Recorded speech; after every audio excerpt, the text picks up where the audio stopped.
Kenaikan harga bawang merah di pasar tradisional Masomba, Kota Palu, sudah terjadi sejak 3 hari belakangan ini.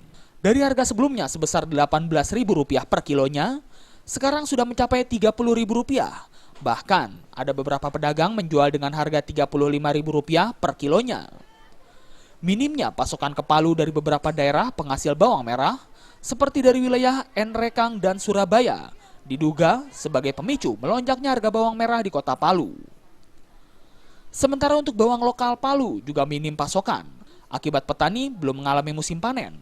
Akibatnya pedagang bawang merah pun mengeluhkan omsetnya berkurang sejak kenaikan harga bawang merah ini. Untuk kenaikan harga bawang ini sejak kapan, Bu? 1 minggu sudah. Sudah 1 minggu. Sebelumnya harganya berapa? Kalau di Ecer kita jualkan 18. 18. Sekarang harganya? Sekarang 30.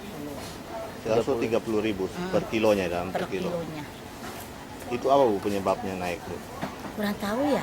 Tahu-tahu begitu mendadak naik. Stoknya bagaimana? Banyak atau lagi kurang? Mungkin kurang barang. Tak hanya pedagang, salah seorang pembeli juga mengeluhkan kenaikan harga bawang merah di sejumlah pasar. Menurutnya, kenaikan ini berpengaruh dengan biaya pengeluaran rumah tangga. Berapa kilo? Yang biasa 1 kilo, biasa setengah kilo sama Mbak, sekarang beli seperempat. Seperempat ya? Iya. Karena naiknya harganya. Karena naik. Jadi semua harus dibatasi. Dari Palu, Sulawesi Tengah, Rahman Takdir melaporkan.